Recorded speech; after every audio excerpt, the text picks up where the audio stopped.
एक समय की बात है। प्रीतनगर के राजा सोनभद्र एक दिन शिकार खेलने के लिए जंगल में गए।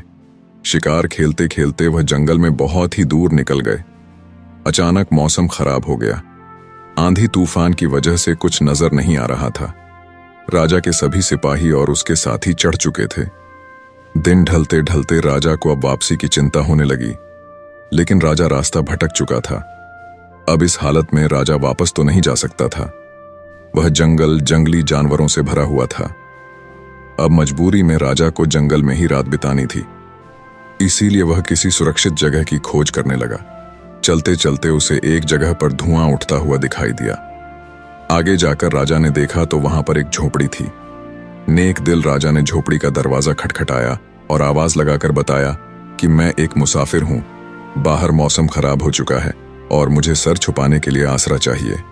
झोपड़ी का दरवाजा खुला और एक बूढ़ा आदमी बाहर आया। वह बड़े ही सम्मान के साथ राजा को अंदर ले गया। उस बूढ़े आदमी की एक जवान और सुंदर बेटी थी। वह दोनों बाप बेटी इस जंगल में रहते थे और वो आदमी जंगल से लकड़ियां काटकर नगर में जाकर बेचता। इसी तरह से उनका गुजारा चलता था। उसकी बेटी ने राजा के लिए बहुत ही अच्छा खाना तैयार किया। खाना बहुत ही साधारण था, लेकिन स्वाद में बहुत ही अच्छा था। इसके बाद राजा के लिए एक आरामदायक बिस्तर लगाया गया। बूढ़े आदमी और उसकी बेटी ने राजा की बहुत ही अच्छे से सेवा की। झोपड़ी में रात गुजारने के बाद सुबह उनका धन्यवाद करके राजा अपने महल में वापस आ गया।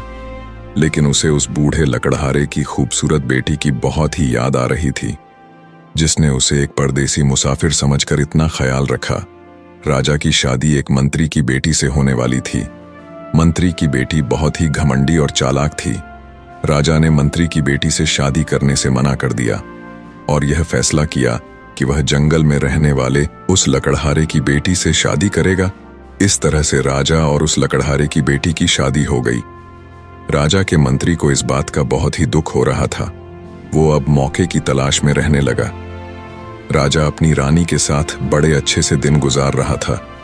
एक साल बीतने पर राजा के यहाँ पर एक लड़की का जन्म हुआ और दूसरे साल भी एक और लड़की ने जन्म लिया।